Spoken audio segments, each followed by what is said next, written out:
Trade.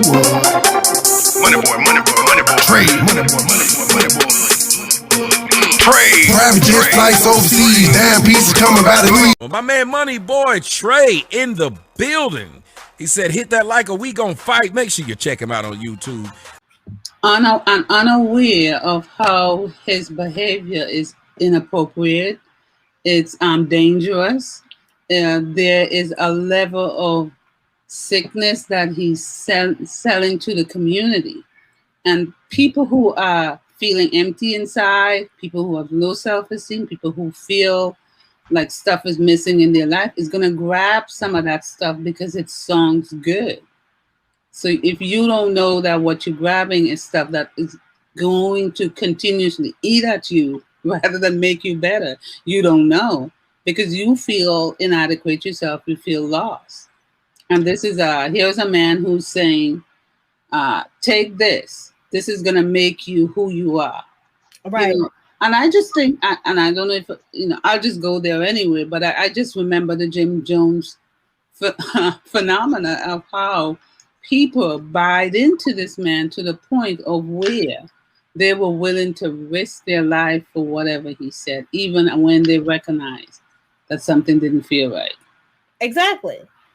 So we have to ask ourselves, what kind of society are we if we're okaying people being less than productive and stepping into a place of understanding and accepting their own behaviors.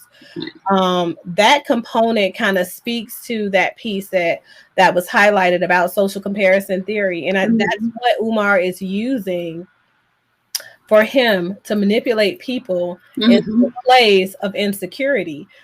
Black people should not be comparing themselves to another race of people because the first component is this: race doesn't exist for anybody but American people.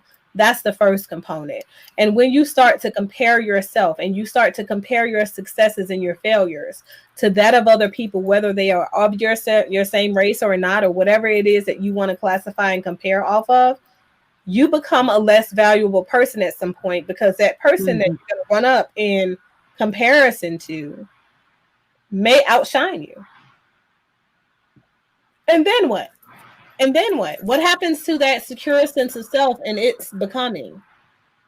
Because now you don't have anything reliable. You can never compare yourself to other people because you're different and you're an individual for a reason. That's healthy for the fabric of your being. Welcome to YouTube, Dr. Jefferson. I think this guy in the chat room is a perfect example of what you were talking about earlier when you were saying that men don't need to follow men that much. If he's trolling and having fun, one or two jokes, that's the thing. But this guy's clearly one of those people that if you ain't rocking with Umar, he's not trying to hear you. Right. And we don't have to, feed into what he's doing because we don't need to give him the power. He's got whatever power he's got. We don't need to respond to his stuff to make him feel better. Right. We don't need to, because our concern is we have a psychologist who's making comments who actually have an advanced degree. Right. Which means he did some particular study for 4 years on a topic. He's exhausted that topic. And now he's presenting information that is potentially damaging to people, to the Black community. Exactly. I'm not a disguise that I'm a psychologist. I know what I'm talking about. Well, they feel like Umar has 6 degrees, so he's the most educated man on the planet. In his mind. No, that's how these people feel. Right. That's the part. That's I what don't he even think projected. Umar feels that he's that. Umar has his moments where he knows what's up, and then he has other moments where he's King Kong consciousness, his alter ego.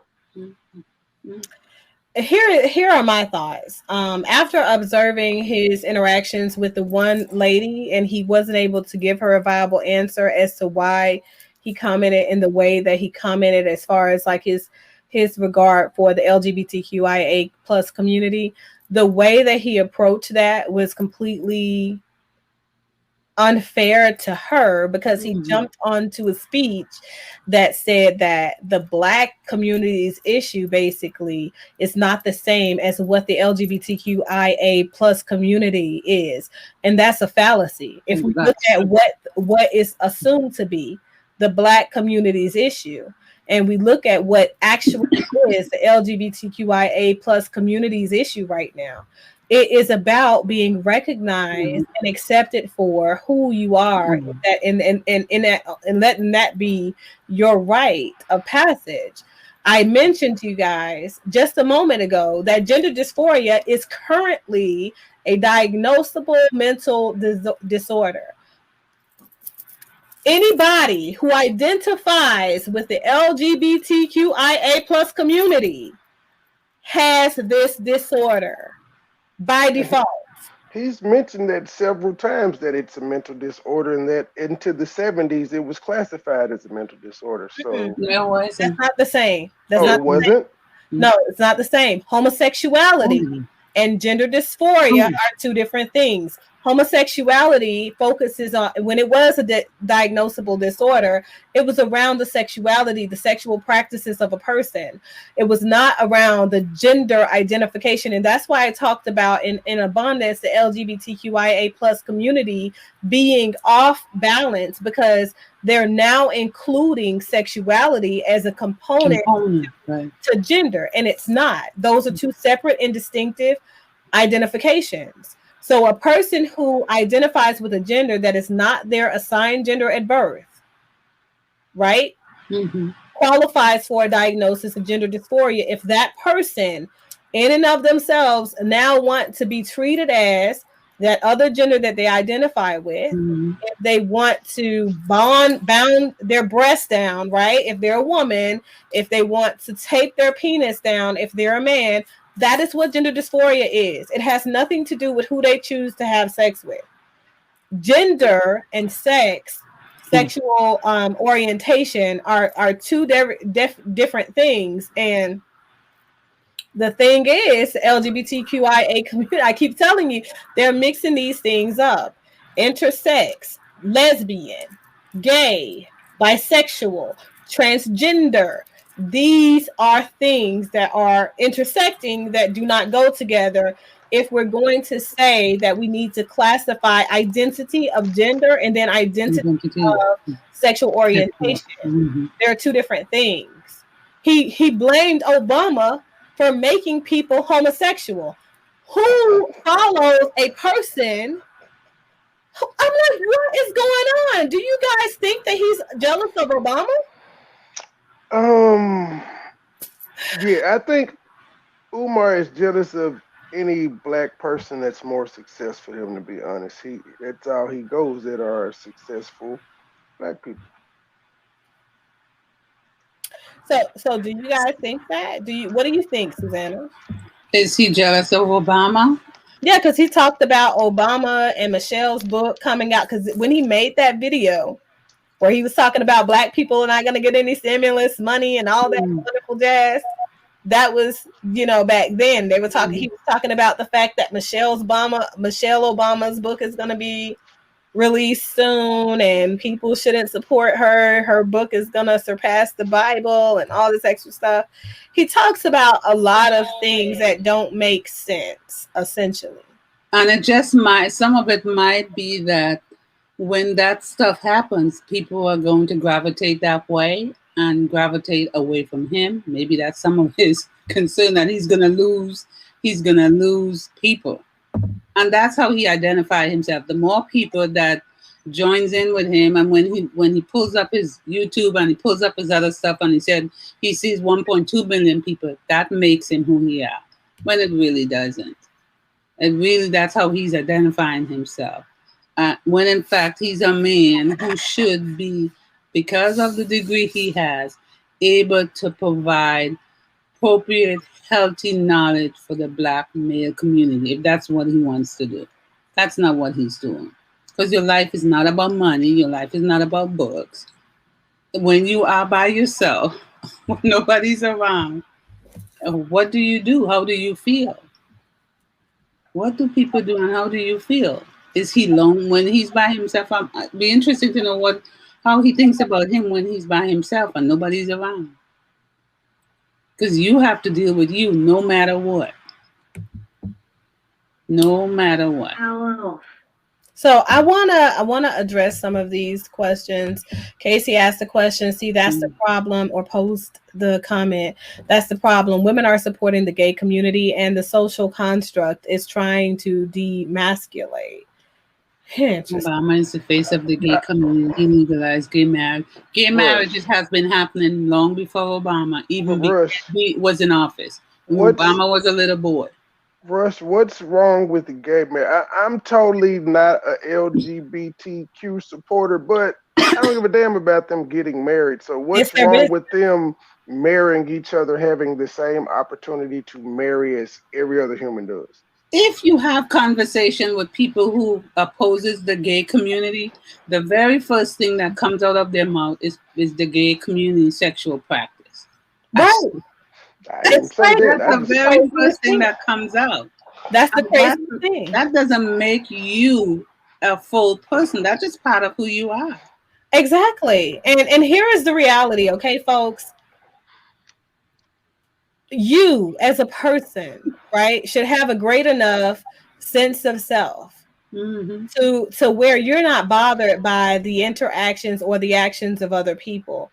They should not impede upon your own identity or your own existence in this world. I understand that a lot of you are not people who have lived in other countries. I get that. Totally get that. And so to a certain extent, I understand the limited purview, because you oftentimes, when you've not experienced the rest of the world personally and in person, right? Not from a touristic point of view. Right. Okay. I mean, actually lived, functioned, operated for moments of time, learn the language, speak the language. I speak 27 different languages. There's not a country that I have not lived in. The thing is, people in this world are not limited to the constructs that guide American minds. People in this world are so different. The world around you is so different. Get out of your own way. Okay. People will be whoever they want to be, and people will be who their society, environment, etc., helps to cultivate and shape them to be in addition to the things that their family of origin exposed them and prepared them for. Okay. That's the first component right there. The second piece is this: a person who is lesbian, gay, bisexual, intersex, whatever they want to be, those people are not impeding on my sense of self. And they're human beings, just like me, just like my children, just like everybody that I know. So guess what? I am not about to say that it's okay for me to restrict their practices in their personal lives that make them feel fulfilled just because it inconveniences me or it makes me feel away. Because guess what? They're having sex. They're living their life. Right. None of that stuff negates who I am as a woman. So it's not about support. Because to be honest with you, the LGBTQIA plus community doesn't need your support. What they need is your respect. So it is the same agenda that the Black agenda was initially at the end of post-segregation. It is the exact agenda. But the problem is most of you aren't old enough to understand what that looked like. I was there to see what that looked like. And the reality is this. It was hard for people. It was very hard for people that were Black to just basically be recognized as a human being, even though they operated in the same capacity, the same jobs, the same things, the same deeds, the same areas, the same spaces as everybody else. They were gay back then, too. A lot of our civil rights leaders were gay. They were. But the reality is that wasn't an issue. The biggest issue was the fact that they had a Black face, brown skin. That was a problem. I think it wasn't a big of issue back then either, because it wasn't as, I don't even want to know, it wasn't as, what is the word I'm looking for? I don't want to say flaming, but it wasn't as overt back then as it was now. Well, their sexual. So let's talk about this. Mm-hmm. Back then, right? Mm-hmm. I talked about this in detail in one of the videos, the one that I did on the review of the Blues Clues thing a couple of shows ago. But back then, it was the LGB. So lesbian, gay, bisexual. Okay. So we were only talking about sexual orientation. And that was the community that was framed in the 80s. Right? Mm-hmm. LGB. So it did not address gender. The biggest component here right now is about gender.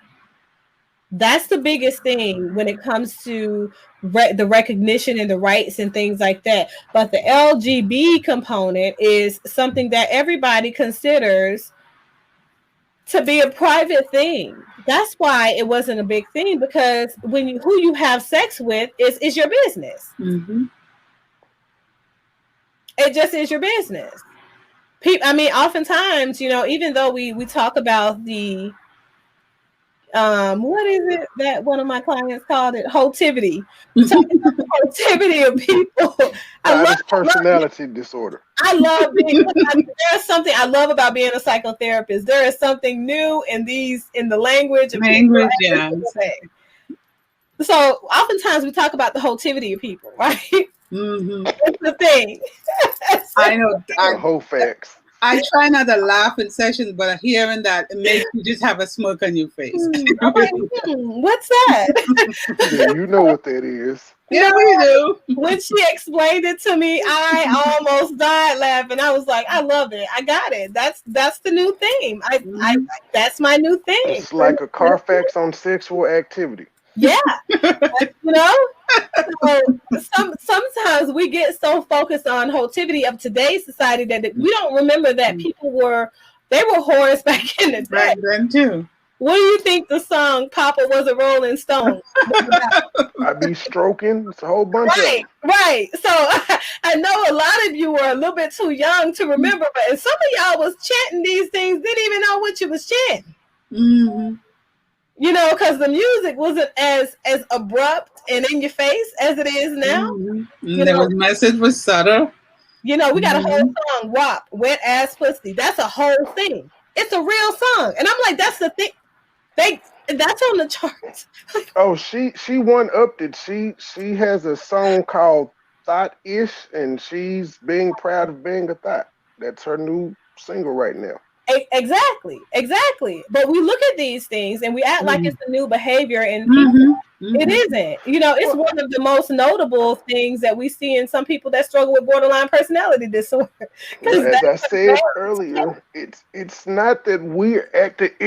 We know it used to happen, but now it's just front and center 24/7. There is no discretion. There is no, okay, I'm only going to dress like this when I'm going for this occasion. It's every day I wake up, I'm going to project this image out to the world. And that's what's become popular amongst our culture. Well, people are beginning to feel more comfortable expressing themselves. They have, the gay community have struggled with hiding that stuff. And this generation is saying, I'm not hiding anymore. I'm going to go out there and experiment, figure out whether I like girls, whether I like guys, whether I like both, whether I want to do something different with myself, but maintain who I am. People are willing to do that today. And I think our community is not comfortable with that because some of those folks are our brothers and sisters or children.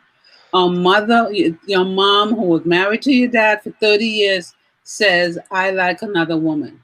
And you go, what? Right. Like, no, you don't.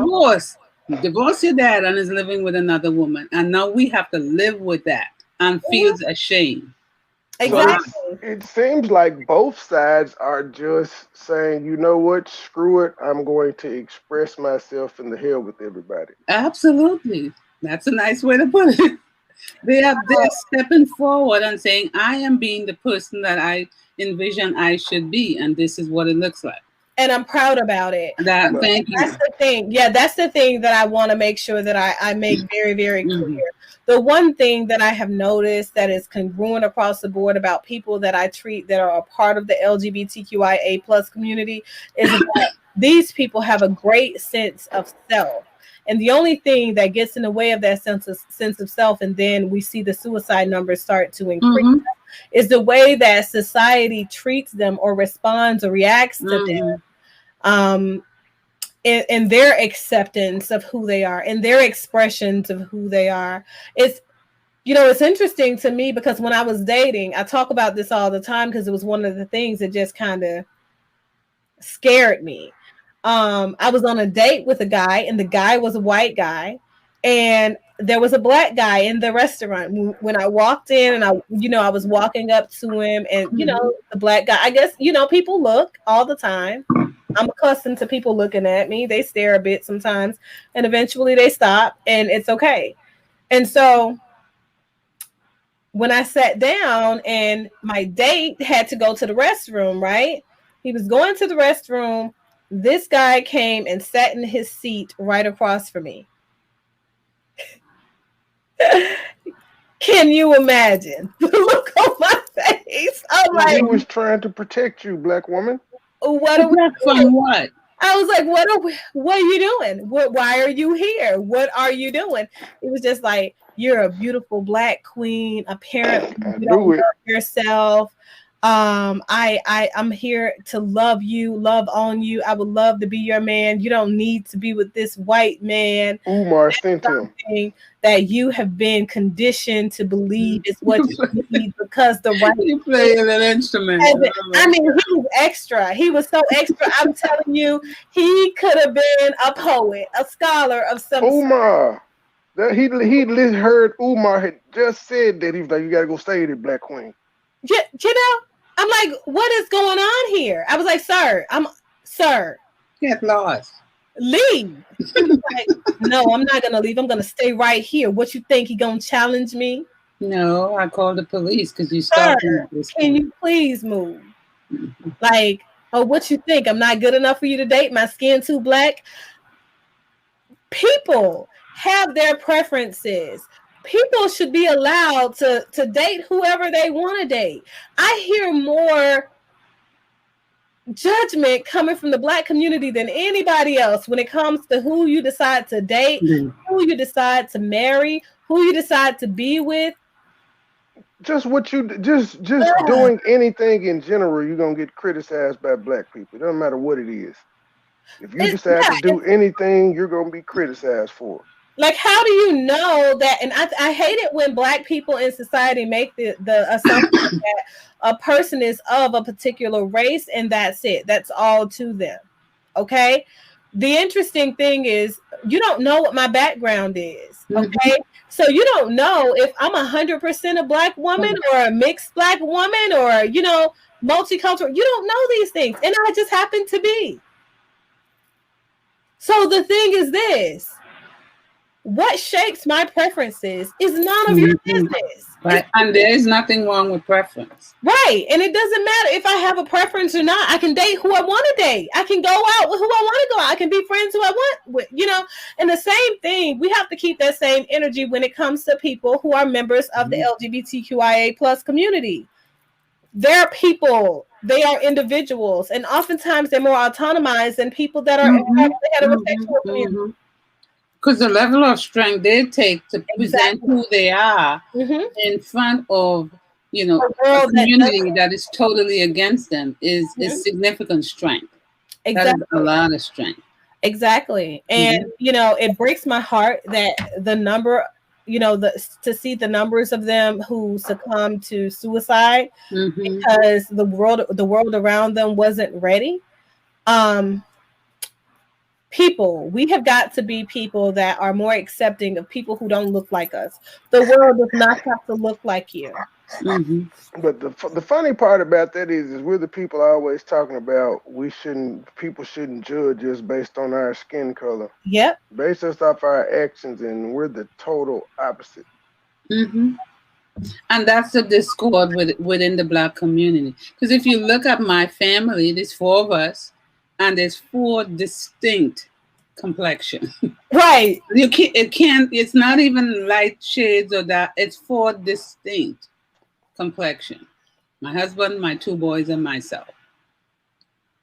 My own culture. My mother. If I tell you about my mother, you see my mother. Exactly. And it's interesting to me, like the people who think that the color of somebody's skin is the merit of their character. It's the content, literally, of their character. Umar making these statements are a disgrace to this entire field. They are. I'm a person that believes that regardless of what your education level is, what your credentials are, what it is that you do, you should never limit your personal expression of what your views are. However, in this particular case, I think for the first time in my life, I feel like he's one of those people that definitely needs to be silenced. Everybody has a right to their opinions, but when you have a certain amount of a broken community, that's what we are as people who identify with the Black community. When you have so many people that are a part of a broken community in the way that this community has been broken. The vicarious trauma is what continues to divide us. It's what continues to confuse our young people. It's what continues to incite the level of violence and maladaptive means of coping with their distress and disagreements with one another. When you have so many that are following the words and the leadership of this type of person, he definitely has to be silenced. It's okay and it's funny and things when Kevin Samuels says the things that Kevin Samuels says, because I mean, he's an entertainer. He lets you know. Yeah. And there is a need for him because what he's doing is just giving his advice. His advice is something that's like everybody got an opinion. They're like assholes. Everybody has them. There are an abundance of them out here. Not one is greater than the other one.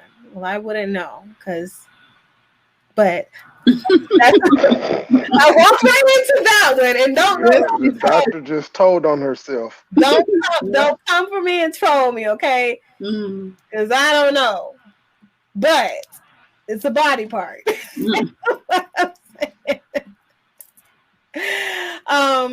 You says we have so much empathy for this abomination, but yet Umar is preaching rhetoric. It is. It literally is. Okay. It's interesting that you think it's an abomination. What are you basing that off of? Okay. Can I, Dick Russ? You know I'm a dick. You spell rhetoric wrong, sir. I'm a dick. That's just what I do. But no, I know what you mean. Two things, but Russ, even if it's an abomination to you, okay, but you have to admit that Umar preaches some pretty dangerous shit. Now, Umar preaches a message of war. He said that we need to gear our kids up, our Black kids up, to be active in the war that is coming, because Black community needs to overtake another community of people. I don't know too many men that listen to Umar anymore. It's mostly women because he's pitching his school to single parent moms to get them to bring their kids there. So his message sounds good to them because he's using the fear of the police are killing our Black boys and they're doing this and they're shooting us down in the street. He's scaring the women into thinking, oh, my school is needed. Because that's the problem I have with anybody that does the racism element too much. We can say, yes, it exists, but are you encountering it day after day after day where it's affecting your life? 99.9% of us can say, no, it's not. But we will act like it does. Right. And so the reality is this. The incongruence that I see in his message is this. Talk about a world. Now, when you talk about a world, that means that you're outside of just America, honey. You talk about a world that's not ready to receive Black people, and you talk as if like African people and Black American people are the same. They're synonymous in some way, shape, form, or fashion. They're not. Culture's different. Okay. And you talk about a world, an entire world that is racist towards people with dark skin.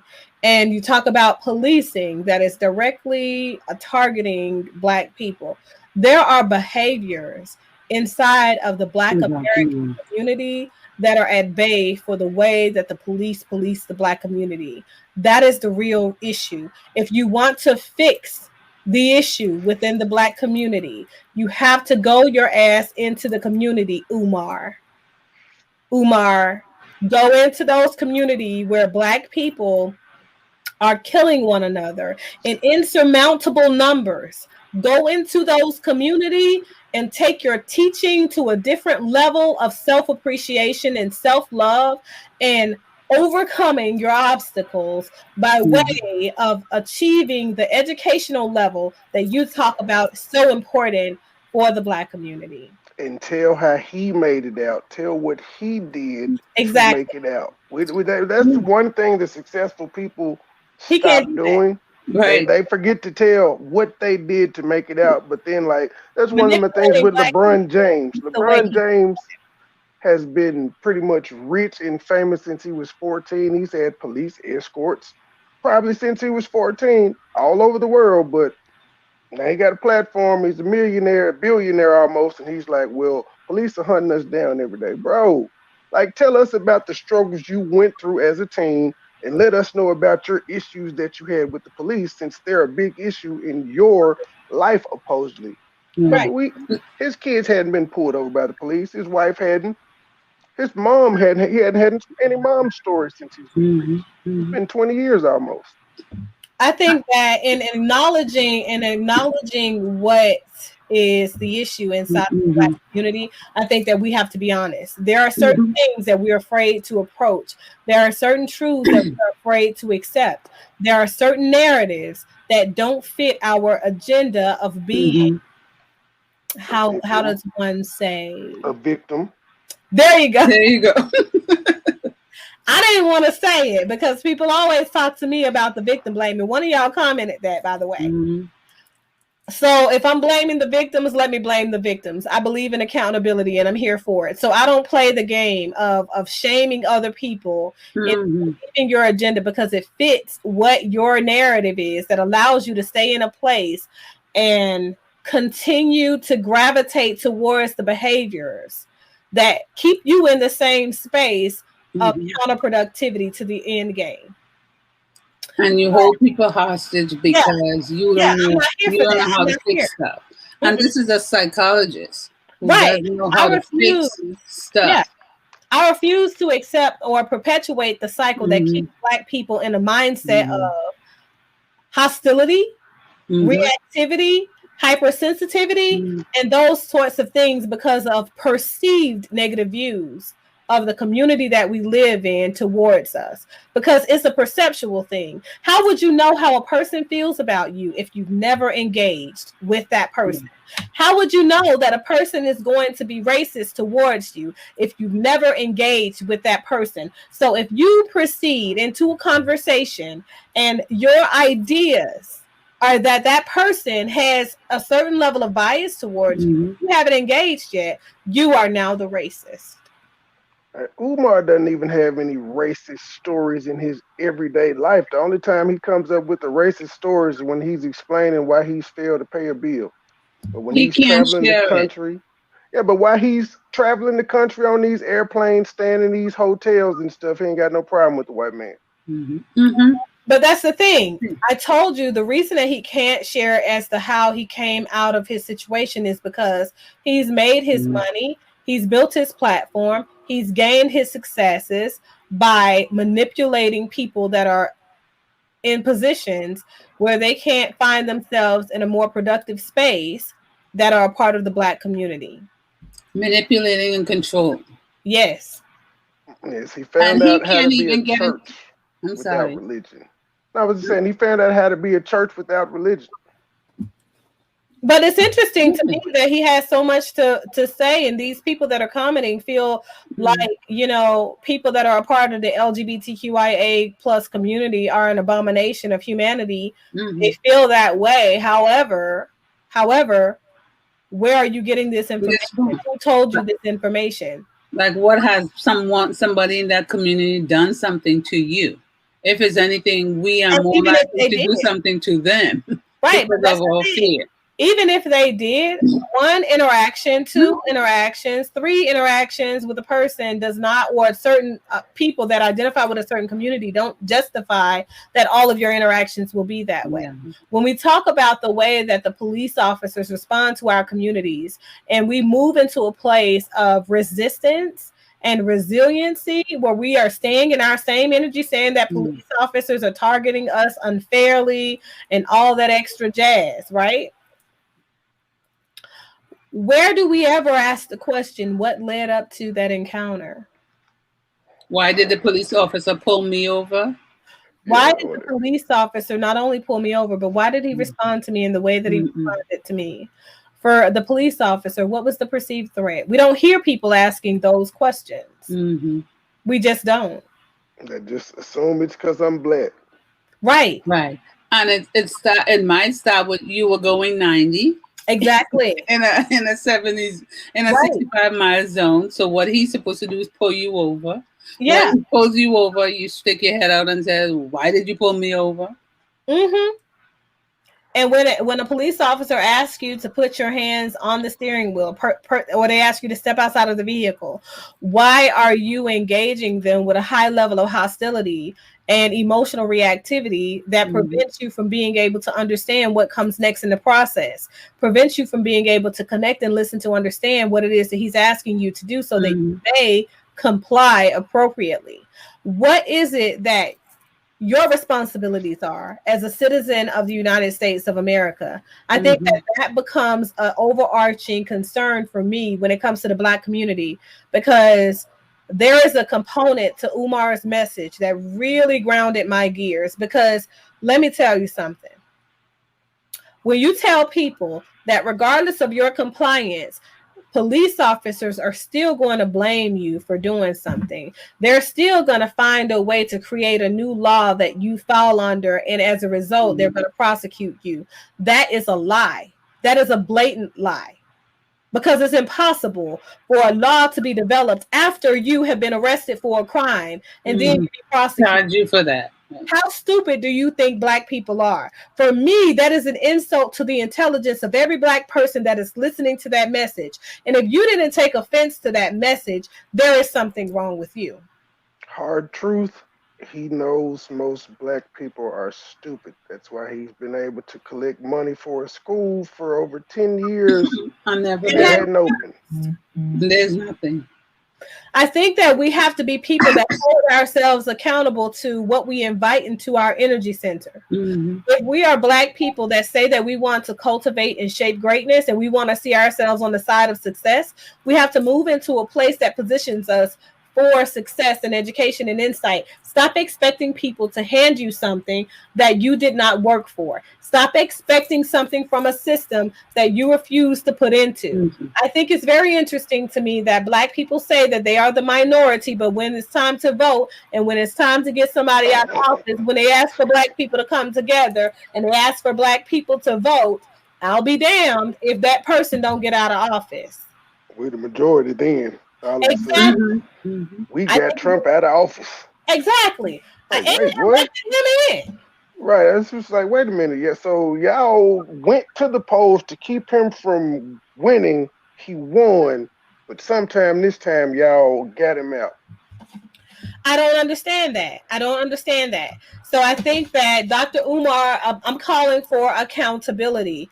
He mentioned at the very onset of one of his videos that whomever invites him to come on their platform and have a conversation, that he'd be open to having that conversation. So share this with him. DM him on IG. You can DM him this video on IG. DM people on IG.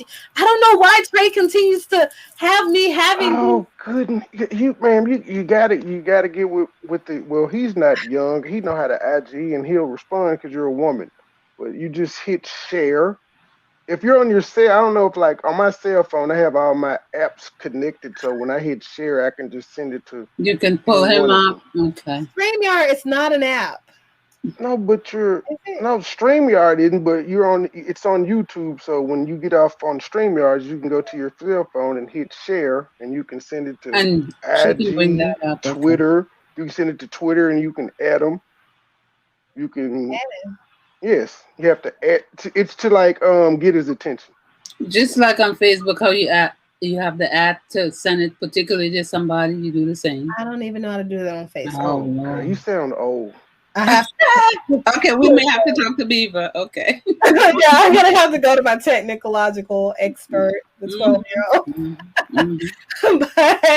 but I don't know how to do all of that stuff. But I'm definitely gonna learn, because I'm going to make sure that I share this and you guys share it also in the interim, because I definitely want to invite him on to have a conversation. I don't believe in engaging in rhetoric that promotes the disadvantages or reducing the rights and privileges of other people, because people are human beings and that's it. And I don't like hearing a person connect the dots to LGBT initiative and saying that, oh, well, these people, that's still a mental illness. I didn't say I hate people that are a part of that community. That's not what I said. This woman was obviously emotionally charged, and I feel like his response was condescending. He told her, well, first thing, we're going to remove the emotionality out of this. I don't blame him for that one, because, yeah, you know, women are emotional. Men are but that's emotion doesn't mean we still can't think about and understand how the situation is. Women are in fact, you do need logic and emotion to totally understand situations. When you just do logic, you miss the point. When you just do emotion, you miss the point. You gotta have both, so it has to make sense. Right. And she asked a valid question, and if I'm a person who is asking you a valid question and you're a professional and you're up here giving this speech and you've made this statement, I'm here for your accountability. Let me know why you made this a statement, and I want you to stand by what you said. I don't want to move or shift your perspective. I want to find out. I want to now listen to understand what it is that was going through your mind that made this thing make sense. Help it make sense for me in a way that I understand where you're coming from. Not in a way that I'm now convinced to where I move off of my message, but now that I understand you better, I can move in from a place of understanding when I decide to no longer follow you, no longer invest in you, or decide to do the opposite because I have a greater understanding that now resonates with me in a greater way. And so the way that I do this is I bring it all full circle, because for me, it's about accountability. Homosexuality is not a disorder that is classified in the DSM-5 simply because society evolved. It's not because the DSM-5 is a Eurocentric manual that's inundated and not effective in diagnosing Black people. It is a very reliable source for diagnosing anyone who happens to be a human being, because the human condition is understood in various contexts. It also includes differential diagnosing that applies to society, culture, and all of those factors that may be contraindications to any diagnosis that fall within the scope of that particular manual. That's what I will say about that. If you are not a clinician, and I like to say a treating clinician, because it's a whole different ball game to be a person that's reading things and a person that's reading and doing things. Okay. If you're not a treating clinician, then you need to stay in your lane. This isn't your lane. Period. Point blank. If you are a treating clinician and you still have an issue and you struggle with diagnosing, because a lot of people do, I need you to go and read that thing like it's the Bible and get more familiarized with the different components of it and stop sticking to one or two diagnoses because they all look alike. Okay. Expand your horizon, enroll in higher education. We have a university. Go out here and apply yourself, invest in yourself, become a greater advocate for mental health. And the other component is this: saying to Black people that you don't need to understand, or you don't need to have a better understanding of the DSM or your conditions. You don't need to be seeing a therapist and things like that. It kind of goes to stigmatizing mental health. If we want to be balanced and calibrated beings, we need to better understand our conditions. We need to understand why we operate in the way that we operate. We need to understand how trauma resonates and stores in our body, our brain, our mental faculties, in the way that we operate, our emotionalism. And all of these components of us have interconnected entities. So if you're going to a place of therapy, it's not about you being labeled. It's about you having a better understanding of what you're going through so that you can move to a higher level of functioning and become your greatest version of yourself. It has nothing to do with the comparison of other people. Mm-hmm. You are a person who is as valid as the next person, regardless of what you decide to do in your life. Okay? Period. Regardless of what Umar says. Mm-hmm. And Black people are not in a war with the rest of the world. Yeah. You're in a war with yourself. But they're in a war right here in this country with each other. Exactly. The number of Black kids that are dying on these streets, and for Umar to call somebody out in the LGBTQIA community in their movement and ask them what did they do in response to Michael Brown being murdered, that's atrocious. What were they supposed to do? Just stop. I didn't do anything for Michael Brown.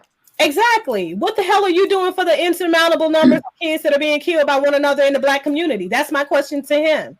What'd you do?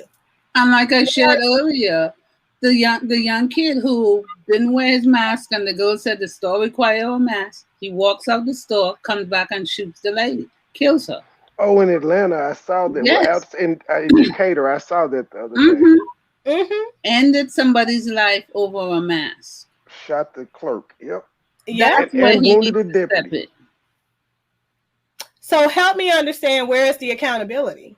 Black community, y'all gotta help me with this. Where's the mentoring that older Black men is supposed to provide to young black males? We're trying to get there now. The 80s generation, kind of the 60s, 70s generation, they kind of dropped the ball.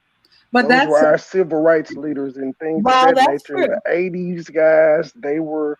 So we're trying to correct it, but it's hard because with me personally, I start out with pointing at the Black woman, and that gets you shut down.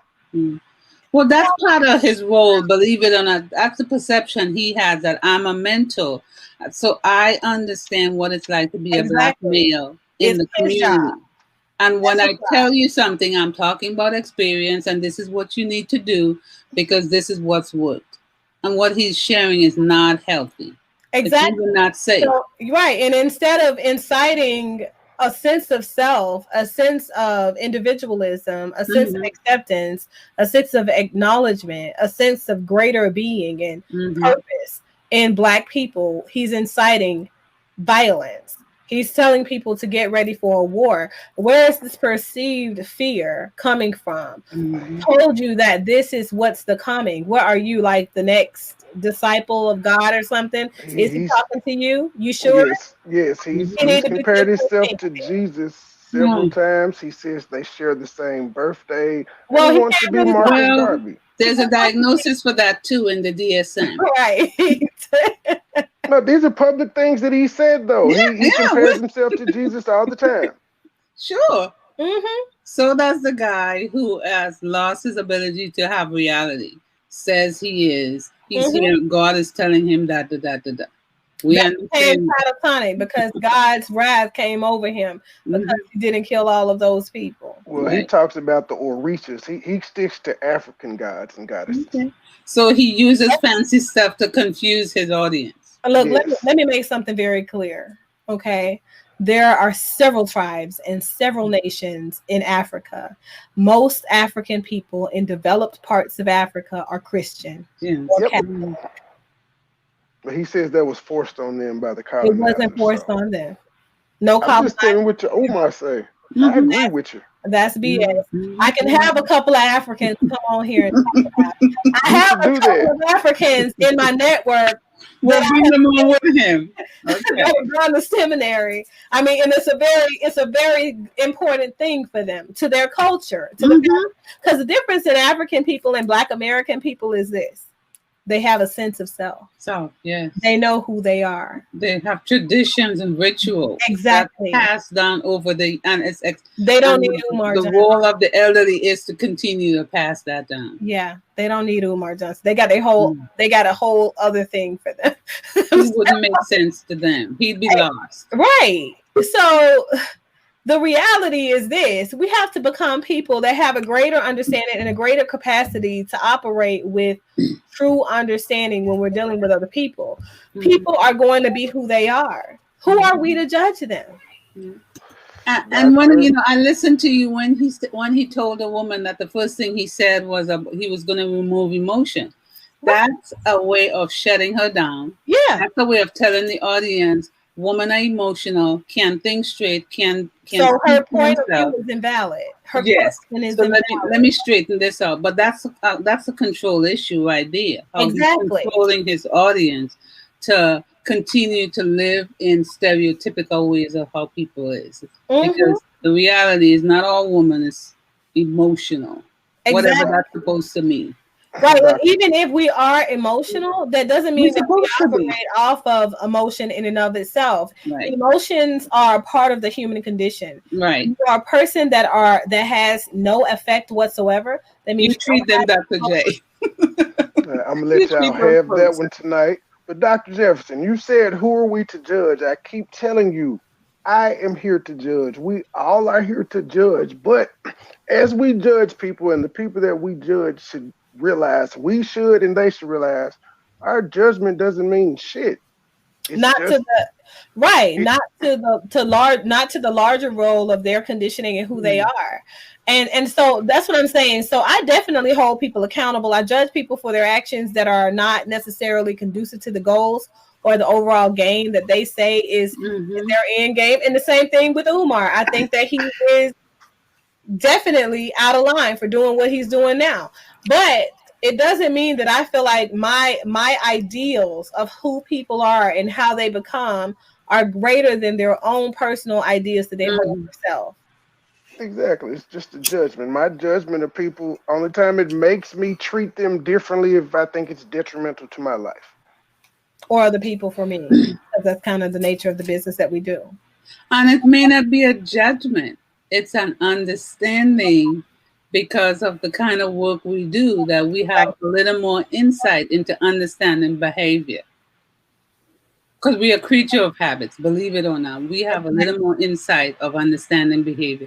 And as a man who takes pride in saying he's a psychologist, it's an insult to the profession to preach and present himself in a way that is not genuine.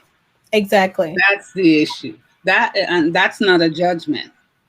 If I see him today, I would tell him that too. I mean, I would. Like I said, he's more than welcome on this platform. And at the end of the day, I feel like you guys have got to make better choices. Like, I have no idea why people continue to do the things that they do and make the complaints that they make. If you are a person who really and truly believes that the Black culture, right, is being unjustly or unfairly targeted, then you are a person that is blind to the fact that these kids in the Black community, these adults in the Black community are killing each other at alarming rates. People are scared to speak out. Oh my God. Seriously, that's what it is. People are scared to speak out. Well, they have lived, if you listen to their life and their history, that is normal to them. So exactly, we standing on the outside looking at it and understand that this is not healthy, this is not safe, this is not okay. They're living it every day, and that becomes their norm. That's why I talk about it, because it was normal. It's time to not to stop talking about it. I mean, again, I point to our elders. Who are our elders? Benjamin Crump, Jesse Jackson, those type cats. They're not out here talking to kids or to Black men. He's a part of the problem. He's capitalizing off of it. Right. Umar Johnson, he's capitalizing off of it. Kevin, but they know what goes on in the hood while living in their cushy neighborhoods, and they don't talk about it. They would rather say the police are doing it. I mean, is it?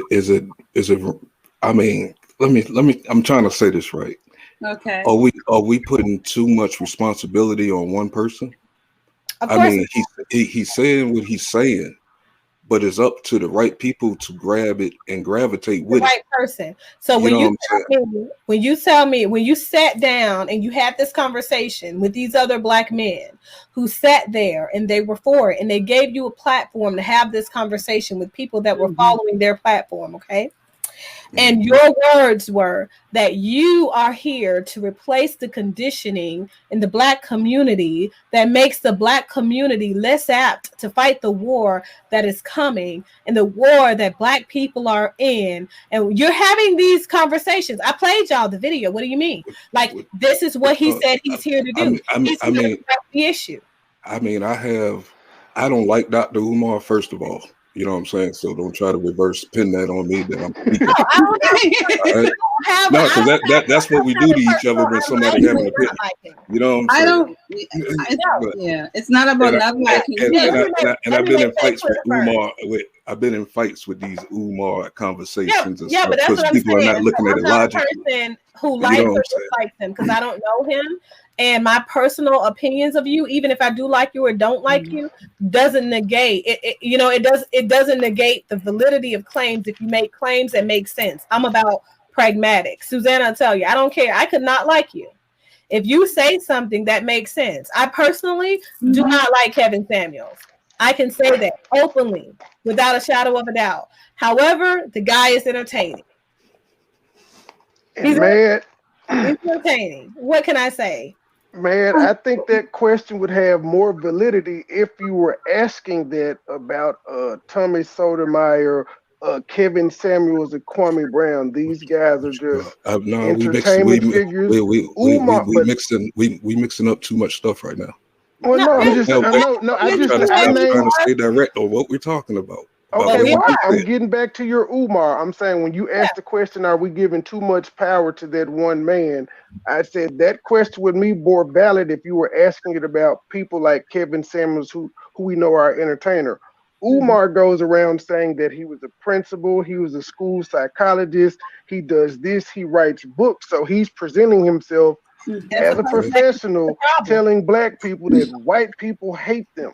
Yeah. I mean, I understand this, man. I've been watching this dude since 2009. What I'm trying to say is... So we didn't give him the power. Let me finish, Money. What I'm trying to say is, even though, you know what I'm saying, we don't like his delivery of what he's saying, how we going to say that what he's saying ain't true? We have a war coming. And the way we're talking now, if this message get up out there, it's making us even more weak. Because it ain't even coming when Jesus come back. So what's going to happen first? No, wait, Trey. What's a war? A war is what we tried to start. A war is what we tried to start last year when we walked up on. What was that, Bunker Hill? You know what I'm saying? We looking at a war as far as many different avenues to this war, to this revolution. You know what I'm saying? Help me understand. Define the revolution for me that's coming. I need to know because I don't see it coming. The revolution is already here. Your country is being took over. By what? By what? By Marxists who brainwashed our people. You know what I'm saying? First, who did that? Whoever these outsiders are, whoever these Black Lives Matter members are, whoever these leaders are in these state, in these positions that people elected, you know what I'm saying, has our people's minds fucked up and trying to initiate a revolution. If you didn't notice, that's what we're going through right now. I didn't notice. Right. Help me understand it then. Pray, hold on for it because I'm here for this. So help me, educate me as to what was brainwashed in the Black community. What was the thing? All this access racism that we're calling out is one. If we're calling out something that we're saying right now that really don't exist, but we're trying to make it a big issue. You know what I'm saying? We're only 14% of this country from what they say. We've been there for the last 40, 50 years. You know what I'm saying? That's an odd number to hold. Who says that? Where are you getting that? That's just the number that I hear about. You know what I'm saying? I'm just having a conversation. I'm not coming with no papers, no stats, no graphs, and all that. I'm just having a conversation. So we first of all, we have to debunk the BS. So Black people are definitely not a 10% or 14% representation of the United States. Black people that identify with the Black community, are more like a 67% representative population of the United States. We're no longer a minority. I said if they're saying that we're 14%, my words were if they're saying. They're not well, saying that's what I've been hearing. So it's a lot of people that's going around spreading out false information. I didn't look that up myself before I said it. I apologize. So the census reports are telling that the reporting according to the census is 10 to 14%. However, if you compare the tax filings, ID filings, like that's how people exist based on identification, driver's license, Department of Driver Services. So some people are federal employees and have access to that information. But the point is that information differs on a large margin. And that's up to this year, especially after this election. Because if you want to catch it, that's when you're going to catch it. All of those people that don't exist that voted. So come with it. Give me the war on Black people. Give me the war on Black people, because I'm here for it. It ain't just the war on us, but I have to look at us because I am Black. You know what I'm saying? I can't speak for everybody else. You know what I'm saying? What I see is we're in trouble. We could agree with that. We're in trouble. We're distracted in too many ways. We can't get nothing out. Like now I'm trying to get something out and I'm getting cut off with highly educated people when you're not trying to hear what I'm trying to say. You know what I'm saying? We have a failure of communication. You know what I'm saying? I'm just talking. I just came in to talk. You know what I'm saying? Exactly. So there's a difference in me cutting you off. If I muted you, that would be me cutting you off. If I never invited you back to finish conveying a particular message or point, then that would be me cutting you off. Me cutting you off would be doing what Trey does on his Toxic Masculinity show. However, I'm clarifying and debunking the myth, because on my channel, it's about accountability and facts. That's it. That's all we're here for. So if you come on and the things that you're speaking of, which ground the thing that I'm asking you to explain to me, are rooted in fallacies that are part of the conditioning that you're talking about, then I'm going to correct you. I'm going to give you further information. I'm going to give you further resources to go look at to validate the information that you present with, and then I'm going to ask you to continue to elaborate. So you saying paperwork is going to over-validate what we see in an everyday life with our own eyes. What do you see? What do you see every day? I mean, I see a bunch of bull crap. You know what I'm saying? I see this LGBT stuff that's invading into our community that you know what I'm saying, we speaking up for, but we haven't even spoke up for ourselves yet. You know what I'm saying? They're coming off our back. The paperwork she was talking about was pointing out that we're not the minority anymore. That's the paperwork she was talking about. And she was just trying to throw that out there. But wait, because I want him to clarify a couple of things. In the narrative just now, he was saying that the LGBT community and their initiative is infiltrating the Black agenda. So let me talk about that a little bit. Black people are a part of the LGBTQIA plus community synonymously, as they are a part of the Black community issue. The Black I heard all that. Been here the whole show. Right. So the Black community issue is not limited to white people or other people targeting unfairly and unjustly Black community. That's not the issue. You don't think it's attacking our culture when we got most of us locked up? You know what I'm saying? And man, you know my position on this one, so I don't even have to say nothing. No, that's a fact. No, that's issue. That's one not of the issues. White people didn't lock us up. We locked ourselves up by engaging in practices that we did or didn't know were illegal at the time that we engaged in them, and then having the mindset and the know-how and the maneuverability to think that we weren't supposed to be caught because we were Black. And then we don't want to take responsibility for our behavior. There you go. Take responsibility for your behaviors. Lots of people. Let me make something. Self-disclosure. I have a cousin who is locked up right now, serving a lifetime sentence for murdering another Black man, and he's a Black man. And guess what? When he was sentenced, even though the conditions around him murdering this particular person involved another person who is also a relative, right? Right?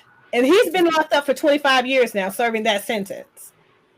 So even though that involved that person was his brother. And he was never in any type of quarrels whatsoever. Didn't even know this person that he murdered. He was called into a situation to rescue his brother because his brother was in the wrong situation, dealing with a situation in the wrong way. Because even though he was out here in these streets messing with a girl, he was fighting another black man over his the other dude's girl. Like, he's not even your girlfriend no more. She your baby mama. What are you even doing here? You pulled up, you manipulated your brother into coming with you, thinking that you beat up somebody else. And here it is, this dude answers the door because you know he lives here, and you punch him in the face. When he kicks your ass, your brother comes into the fight. When you calling him, you just gonna let him beat me like this? And he does what you ask him to do. Get him off of me. You said get him off of me. He did that. But he had a moment, and he hit him too many times. As a result, the guy died. The guy was 19 years old. He was like 17 at the time. Okay? The brother, which is also my cousin, was like 19 years old at the time. But guess what? He's out here living his whole best life. Has he done anything for his brother? Knowing that his brother not only took that charge, but made sure that the police felt like he wasn't even there. Forget all the witnesses, including the baby mama and all of that. That's the problem in our community, okay? I'm the person that's here for it, and I'm like, well, you police officers need to do a better job because obviously this person never would have killed him. That's not justice for this guy's family. Also for the cousin.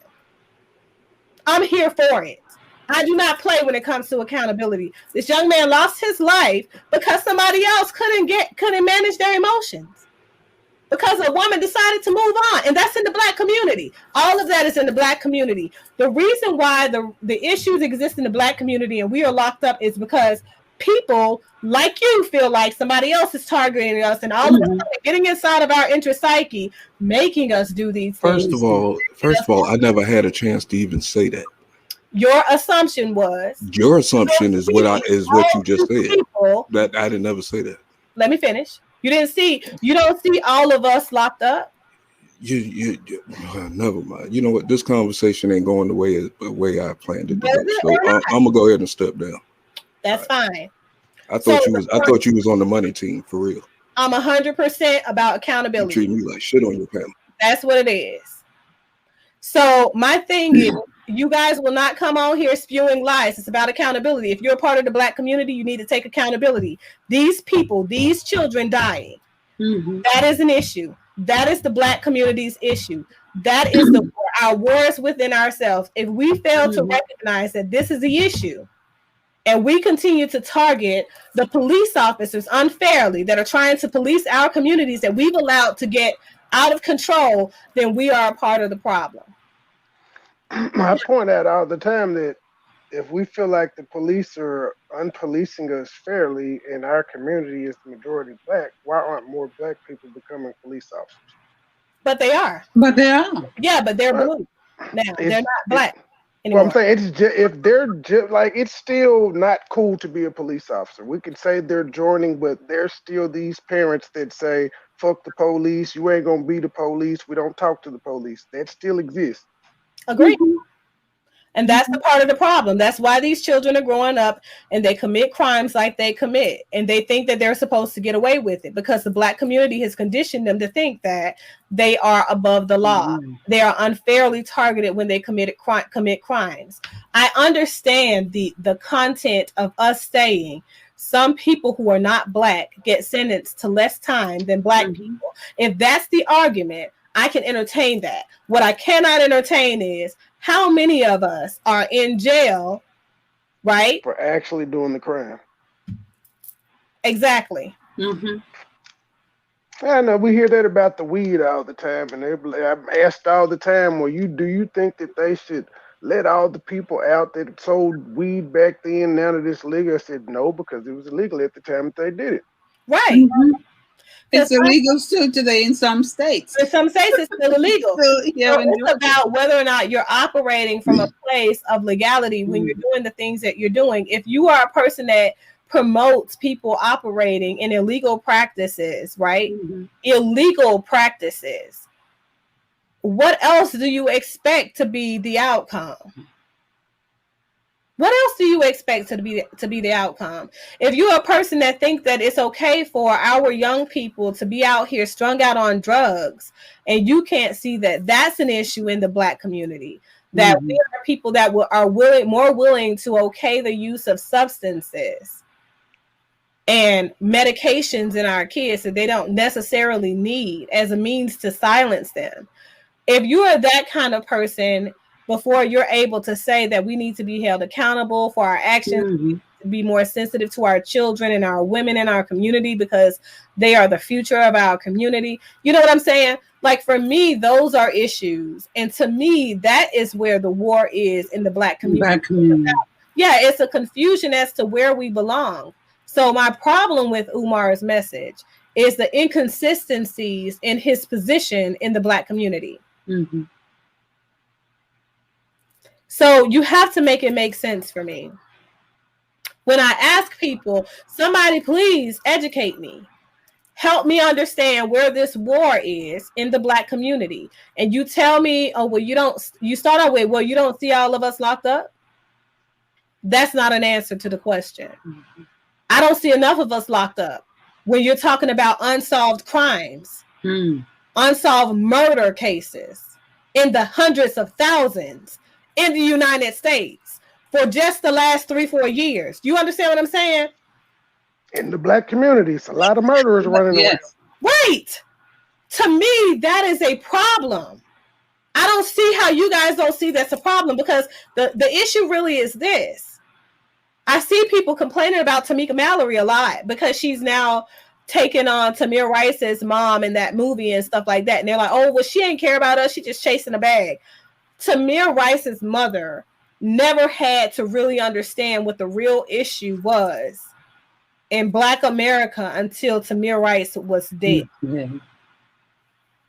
Because the reality is this: our kids that are unfairly targeted could never be unfairly targeted if all of us hold each other accountable. If we just held each other accountable when things happen in our community and we lived up to the standard that was set by our forefathers, none of us would be unfairly targeted in 2021. Life is about evolution. Thinking about Tamir Rice now makes me realize why my mom wouldn't allow us to play with guns as kids. She wouldn't buy any toy guns, any BB guns. She was not for it. Makes sense now. She never came out and said it's because I think the police are going to do something. She just wouldn't allow it. Because it's a natural thing. Because you got to understand, police officers, if I think what would happen if and I feel like cops try to do it all the time, you know, and first responders. I think that they try to help people to understand what it's like all the time. And I think that people who have served in the United States military in whatever capacity have a greater understanding. We do, because we've been there. All of us have to take charge and, you know, have fire guard, or we have to act as the MP, military police at some point when we are deployed. Okay. When you understand what it is like for you to be on the other end of that threat, or perceived threat, you have a different understanding of the police and their job altogether. They're responding every single day to emergency situations where people are very violent. What gauges how they respond is the level of crime and the types of crimes committed in that particular community as of late. Okay, so they're crime statistics. They keep track of reported crimes. And so if an abundance of people were murdered and found in the backyards and in the side of the yards and in where it's in between houses and inside of houses, unresponsive gunshot wounds, do you think that if you are a police officer, you're going to respond to a call where somebody said shots fired, or somebody said this person threatened to kill me? Do you think that you're going to respond in a way that you are making sure that you're preserving self, or self-preservation as they call it in the military? Or do you think you're going to respond, I don't know, leaving your gun on the seat of your car and get out and walk up to the house and say, "Hey, is anything going on here?" Mm-hmm. These things are common sense. Well, it's common sense when you actually get out of victim mentality. A lot of us still have that victim mentality. As progressive as we are, it's still easy to want to blame someone for the condition of everyone, despite, like, because my response to "don't you see all of us locked up" would be, "don't you see all of us that are successful?" Comes down to choice. Mm-hmm. Mm-hmm. Exactly. Yeah. But his thing was, that's something that justifies that we're currently in the midst of a war against us because we are being brainwashed to think XYZ. We're not being brainwashed to think anything. The clear picture here is that Black people are dying a lot. They are dying a lot. And the people that are killing the Black people is other Black people. Black people, for the majority of the Black people that are dying. So I understand that some police officers are killing them. Guess what? In Africa, the Black police are killing Black folks too. Yeah, didn't they just have a whole campaign of the special police being banned somewhere in Africa? SARS, yep. Yeah. Yeah. Yeah, they did. And guess what? It's so sad. But in that same exact protest, there were several African people killed by the same special police. And I had to watch that live from the security feed of a compound that I have ties to there. That's a whole different issue. That's a whole different issue over there. So when you talk about police brutality, if you go to some of these countries and you see how they police their communities and things like that, you get a whole different perspective for one. But I feel like there are a lot of things that we turn a blind eye to because we say that because we're Black American, the world is unfair towards us. That to me is brainwashing. To me, that is preventing us from moving into a space of productivity to where we can be conducive to the overall gain, to where we can be people that are successful. And so that we can be people as a culture of people who understand who we are and where we came from. When we tell ourselves that white people are against us, we naturally not only traumatize ourselves, but the line of people that are behind us. And we prevent ourselves from thinking other ways that we can live our life. Yeah, together. You start reacting rather than everything is a reaction. And so, but the thing is, I don't want what is his name? Mad, whatever. Whatever his name is.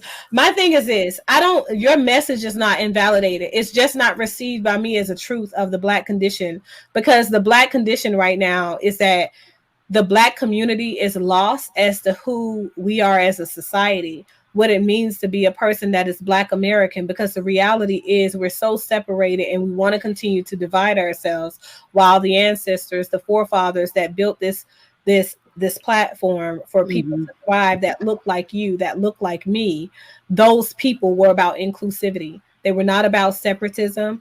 They were not about division. They were not about being their own separate or having their own separate spaces. They were about finding means to become an inclusive part of the whole, to be recognized and respected as a whole. And it started with the first component being differentiation. So being an individual society that built their own financial stability, their own interconnected network and culture, and Black Wall Street. And I'm so happy that they're finally giving more information about that for you guys to understand where you come from. But the reality is that that was the beginning of something they saw an end leading to inclusivity, because they wanted to enter into society inclusive with white people with something of their own to add to that said society. It's like investments. Understanding investments and buying into investments and buying into companies and ownership and things like that. You can't join a company. You can't buy shares with no money. You understand what I'm saying? You can't enter into an investment that's already established, that's successful, with no portfolio showing that you have a history of successful and knowledgeable financial investments. So I think it's about the Black community becoming more conscientious of who they are. You can't do that with you when you have somebody like Umar spewing a rhetoric that the world is against us and there is a war against Black people that includes white people being against us.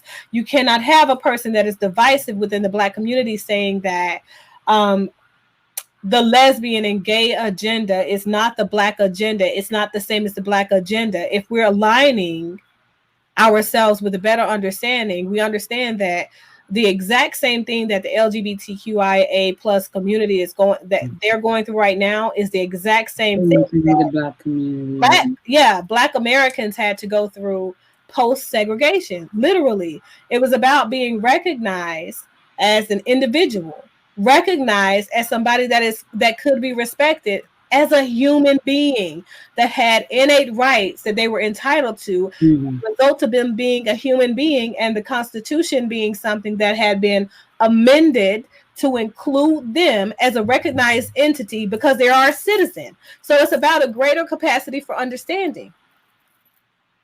That's what it is about. You don't have to like them. Black people are not asking white people to like them. Lesbian people are not asking you to like them. If they're not your cup of tea, keep it moving. And I think they're not asking you to like them. They have a real. Actually, Black people are asking white people to like them nowadays. We're asking them to respect us. Exactly. Well, it went from respect to like now. It's just you gotta like me. You have to accept that I'm Black. You have to say you like my hair. You have to. Like, I know y'all have seen these videos of the women on the airplane cussing out white women saying they're the queen of the world and stuff like that. It's about like me now. But don't say anything to me. That's young people. That's young people because, like I told you, there is a sense of cultural identity that is missing there. So when you don't know who you are and you're lost and you're trying to find who you are, you're forcing components on other people just so that you can have solidarity in what you think you might be becoming. And that's really behind all of that is I want to be respected. And if you respect me, my hair would not be an issue for you. The color of my skin would not be an issue for you. My personality would not be an issue. I would be okay with you. Really behind all this is respect, is a need to want to have some respect. And I just want to say that to the other gentleman, we're not, he's free to come on to other shows. What he has to say is important. Even if we disagree with what he says. Right. And if we have a different view than what he says. Right. So my thing is this. It's about, I will give you space to give me insights, but because this video has an outcome in expanding the understanding of what the true condition of the Black American community right now is, I cannot allow you to be another Umar Johnson and put out a rhetoric that is not a reality. Because the thing is, when we think about it, that's a delusion. It doesn't exist. If it does not exist for every single Black person, if it does not exist for every white person, then we cannot put that out as an innate truth. It doesn't exist for everybody. So is racism a thing? Of course. Is sexism a thing? Of course. People have their preferences. People will sometimes present with their biases, and their biases will cause them to discriminate unfairly against other people that don't fit their preferences, because that's what people do. But when we say that and we overgeneralize and say that this is a thing that's causing significant distress in our community, and we're not honest, then that becomes an issue, because we have to recognize what could be an issue in reality. So, for me, this is about clarity. This is about, allowing a conversation to be had amongst people. If you guys don't agree, I 100% respect your opinions to not agree. Type your books of opinions. down here, and I'm 100% going to respond. Continue to share this. Share it with Umar. I'm going to try to do that myself because I would love to have a conversation about him. But the reality is this: when things do not exist for a collective whole of people, then they're not a real thing. They're just not. They're just not a thing. And so, to condition people to think that they are, it's crazy. If we say that it's bad for Kevin Samuels to just tell us what his perceptions are, that all women should be a size 4, whatever he thinks, right? That's kind of crazy that we would say that Umar shouldn't be held to the same level of accountability. You know, I can't tell you that my perception of people wearing wigs, for example, since the young man commented on that earlier, I can't make you guys agree with me on people who wear wigs. I wear wigs, and that's my business. European standard of beauty, sister. Says Umar Johnson. Yeah, that's what I'm saying. And the reality is this: wigs first started to be worn by African people, not you. That's what I don't understand. Like, he has no sense of who he is. My wash and wear is not an indication of me being sexually something different. Exactly. I just don't want to deal with hair anymore. Exactly. Wash and wear. And the reality is this, like, you know, a person's hair does not define who they are. I think India Ari did a great way of expressing that. I am not my hair. Yeah, that's right. I will decide to express myself with my hair, with my wigs, with my smiles, with my clothes. Those are all accessories, okay? All of those things are accessories to me. In addition to. Yeah, so I don't need you to approve or disapprove. And I don't need to convince you that that's a good thing for Black women. I don't need to condition Black women to move into a place to where they feel like they need to have these things that I have, because I'm 100% okay with other Black women doing whatever it is that they want to do. Because guess what? I'm going to continue to do what I want to do. And whether you want to consider me to be a person that's, what did he say, Eurocentric? I am kind of. We won't tell. I'm gonna switch it up and say modern women. Oh, we You're won't a modern tell. woman. No. Oh, honey, we need to do a thing all the way in the 40s, 50s, to 20s. Right? The 1800s, 1700s. Like, what do you mean? Where's Kevin Samuels when you need him? Wigs. No, we don't need him. No, that would be another 3 hours. Yeah, you know what I mean? Look, I'm hearing Kevin Samuels goes around here. I told you I don't like that guy, but I ain't gonna lie, you know, he's pretty entertaining. But so, you should call into his show. I think that would be hilarious. I can't. Call into his smoke show. No. You know what? That would be interesting. No, Dr. J. I mean, she would be one of the few people equipped to handle him without getting emotional like the rest of the women. Exactly. No, I agree. It's a great way to put your name out there. You know, people gonna be watching. No. Who can best Kevin Samuels? You'd get a trophy for that. Like, women would love you. But that's not the goal. That would not be the goal. No. I would be interested. That's my goal. I don't. You won't talk to a man. Right. I don't fit the caller index thing. So I don't think that would be. Yeah. That would be calling. If he does a male call-in show, I'm calling. Your goal is not to go on and humiliate him, which is what would happen when you say he says something really out of this world and you correct him. I wouldn't correct him because I would want to know. He's not going to let you correct him. No, but he would be corrected. I like it. I love it. Maybe I will. Maybe that's where it would go. It would be a correction. Our facts is not straight. That's what you would tell him. Especially my wig. I should go with my wig on too. So let me do that. What time the show is? No, don't listen. Don't go there. Back to there. There's no need for you to be. You don't have to be part of that. I think he's live tomorrow. I don't think he's live tonight. Don't listen to him.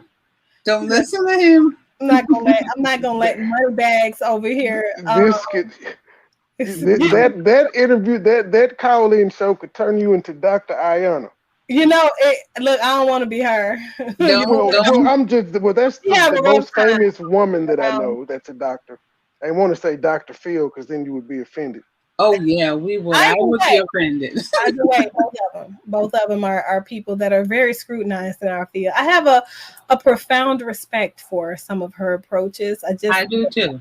Yeah, I just don't like some of the things that she does to open up trauma and then leaves people exposed. And I'm not really big on publicized trauma because it actually causes it causes a more serious injury than the initial trauma being there. But it is what it is. It is what it is. Yeah. But so my thing is this. I would be interested to know how he felt about my Eurocentric wigs. That's okay. That's another show. Yeah, I might take it off. I like to do that. That would be another show. Somehow I got stuck, y'all. But anyway, I do appreciate the commentary, and for the one that came on top, was it Mad Militant? Yeah, he has two channels: The Game Ain't Fair and Mad Militant. Same person. Right. So I want you to know that I do not negate the validity of your personal views. If you feel like we are at some war, if you feel like Black people have been deconditioned to receive the world and their culture and our culture for what it actually is, if you feel like we are people that are far removed from the Black condition, if you feel whatever it is that you feel, I 100% encourage you to continue to walk in those insights and those feelings, thoughts, emotions, and things like that. I wish I had that thing that Trey be doing, but that would be rude. But I got her, man. Next time she come on the show, I got her.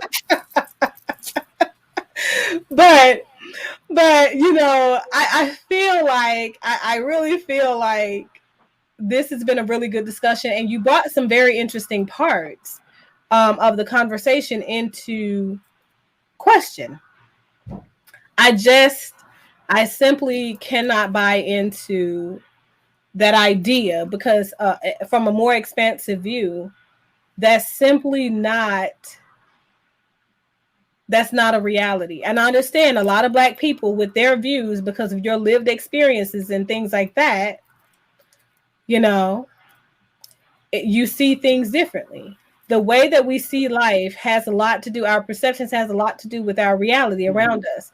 So the way that we see the rest of the world has a huge thing to do with what our lived experiences are teaching us. If we don't come out of our own egocentric exposures, right? We don't learn about the rest of the world, though. We continue to live in fear. And the fear in the Black community is of success and what work looks like to get that level of success. That's the reality. And I hate to put it out there, but it is what it is. So, and definitely I welcome you guys to comment and share your time. Yeah. Let me know about this war that he talks about. We need to condition our kids to be ready for. But it's people have been talking about it for forever. That's why I said the war gonna come when Jesus comes. Pick which one coming first. That's just some old rhetoric that just refuses to die.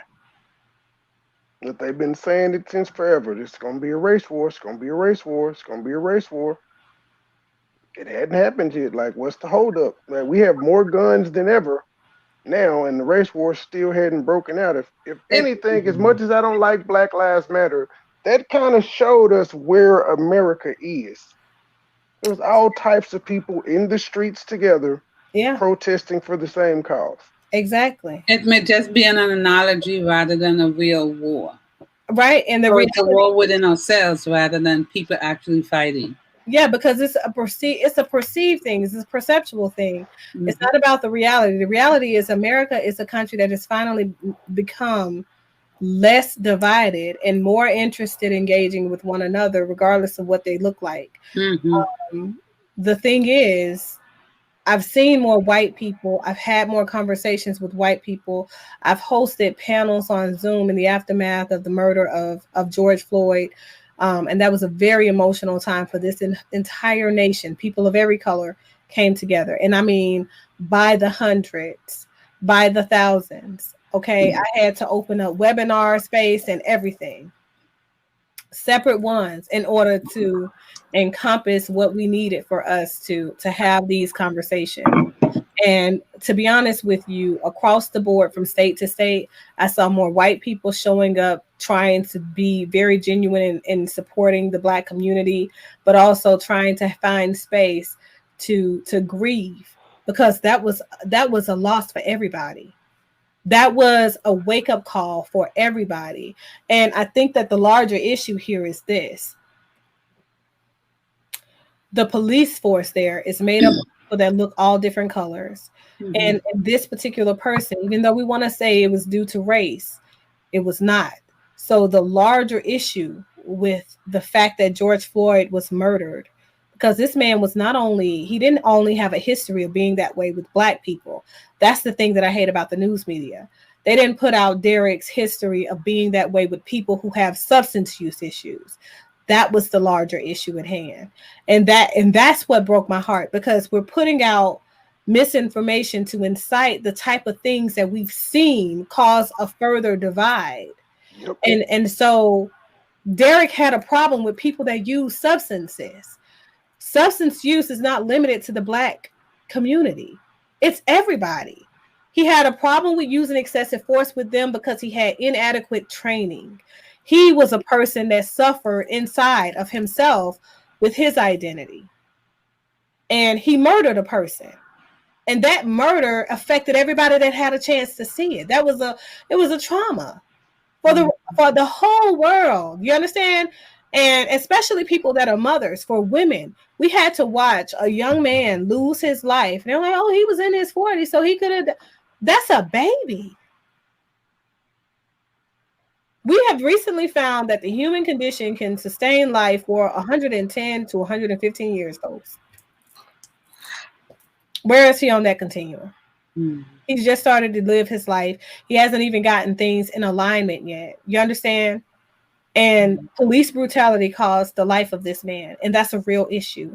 In America, police officers kill white people, Black people, Mexican people, Asian people, all people at the same alarming rate when they are unarmed and didn't do anything that would justify that level of violence. When we look at police brutality cases, excessive force cases, that's a reality. Black community is under attack by the Black community, by a lack of values, by a lack of structure, by a lack of accountability, and we need to do better. I know I'm about to go. Yeah, go ahead, Doctor. And I think we certainly have another show to talk about racism in this country, because there is some validity that there are police officers who are using their power as a police, as a white man, to,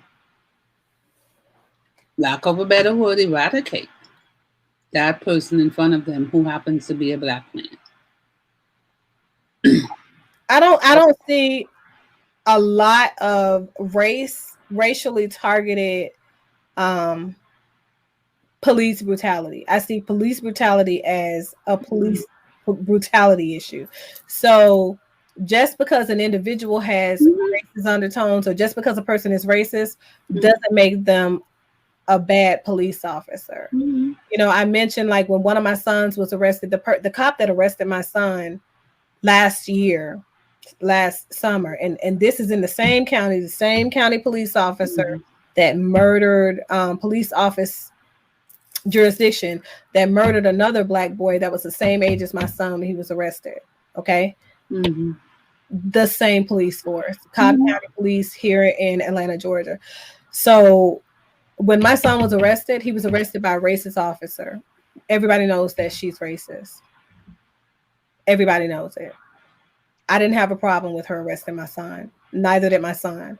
My son didn't have one single complaint. She didn't use excessive force because he was Black. She didn't use racial undertones with him. She did her job. A person's personal preference in life has nothing to do with the way that they do their job. If they understand their biases before they come to the table and they move and check those biases at the door before they start to do their job. So I have no problem against a person that is racist. I have a problem against people who are racist, and then as a result of them being racist, it affects their interactions with other people. I don't have a problem with police officers in general. I have a problem with police officers that inadequately police communities and inadequately target communities because they don't have the means or the know-how or the understanding or the education to gauge people that are in a mental health crisis or a substance abuse crisis, or people that are otherwise in a state of crisis that removes them from being in their right state of mind. I don't have a problem with the Black community until the Black community becomes people that kill other people in the Black community and refuse to take accountability for what they do, or Black people commit crimes inside of the Black community and refuse to take accountability and responsibility for what they do. It's about pragmatics, people. That is the issue. And if we take accountability for what we do and we allow ourselves to be arrested when we are suspected of wrongdoing, even if we're unfairly targeted, when you get to court, you're going to have your day and you'll be able to refute the charges against you. And if you're truly innocent, nobody can prove that you're guilty. I know I'm about to go to war with militant urban therapist, because he said Kwame Brown is right. I'm going directly over there when his countdown is done. Freaking Kwame Brown. I don't understand your comment. I don't know. I guess he felt like he's saying you cut him off. You didn't let him get his idea out. He said you assumed, you made bad assumptions about him before he could get his thought out, is what he's saying. I'm guessing. I invited him to talk again after I interjected. I think having conversations sometimes includes people cutting people off amidst them making certain points to, clarify things. We're wrapping up, but so, I think that's just a part of having a conversation. So there's a lesson learned, I hate to say there's a lesson learned for him today. Hopefully he understands what that is for him. Right. But see, I just interrupted. I just cut Susanna off. See, perfect idea. It was me elaborating on the point that she was making. And I said ineffective communication, and she still finished the point. You see what I'm saying? Effective communication involves a loop where when you find that the message is being misconveyed or received by you in a way that you don't feel like maybe the person is intended to convey it, or if you feel like a message is going in a certain direction and you need clarification or to debunk it, you interrupt, debunk, or ask for clarification, and then you let them continue their point. It's 3 keys to effective communication. Sign up for a workshop. I'm here for it. So that's my show for today, you guys. Hopefully you guys are good to one another and you do the things that bring you happiness, and you go out there and do your part in the community on trying to make better choices and helping us to become more stable as we move into a place of accountability and acceptance and frugality as a Black community. That's all I got. You guys take care. MoneyBoy, trade, MoneyBoy. Private jet flights overseas, damn pieces coming by the lead. Piano witch playing with the keys, waterfront chilling in Belize. Greenbacks, rack, blue cheese, murder ain't came up in the street. Good dope, no price cheap, pop pills too high geek. Private jet flights overseas, damn pieces coming by the lead. Piano witch playing with the keys, waterfront chilling in Belize. Greenbacks, rack, blue cheese, murder ain't came up in the street. Good dope, no price cheap, pop pills too high. Counting hundreds with my amigos, blue water, frozen Sub-Zero. Hit a lick, flip it twice. Break bread with my people who knock and look out the people. Clutching my desert eagle. Cock, aim, squeeze, trigger, empty clip and reload. Pints, pills, 2 kilo. Bitches coming in trio. Shaking all ass, beat the pot like Migos. Last second shot and 1. Free throws. No Master P, but I'm looking for the free code. Pints, pills, 2 kilos. Bitches coming in trio. Shaking all ass, beat the pot like Migos. Last second shot and 1. Free throws. No Master P, but I'm looking for the free code. Private jet flights overseas. Damn pieces coming by the greed. Piano Wish playing with the keys. Waterfront chilling in Belize. Greenbacks, rack, blue cheese. Murder 8 came up in the street. Good dope, no price cheap. Pop pills, too high geek. Private jet flights overseas. Damn pieces coming by the greed. Piano Wish playing with the keys. Waterfront chilling in Belize. Greenbacks, rack, blue cheese. Murder 8 came up in the street. Good dope, no price cheap. Pop pills, too high geek. Too high geek. Top floor, nosebleed seat. 4A, 4AB. Push star, got no key. MoneyBoy, Lou got said. Take a picture, paparazzi. Quay, Louis, Bill Cosby. Rape a hoe, no, not me. Hashtag MB3. Primetime MBC. On lane, I do me. Dial on, I spit heat. Private jet flights overseas. Damn pieces coming by the greed. Piano Wish playing with the keys. Waterfront chilling in Belize. Greenbacks, rack, blue cheese. Murder 8 came up in the street. Good dope, no price cheap. Pop pills, too high geek. Private jet flights overseas. Damn pieces coming by the greed. Piano Wish playing with the keys. Waterfront chilling in Belize. Greenbacks, rack, blue cheese. Murder 8 came up in the street. Good dope, no price cheap. Pop pills, too high geek.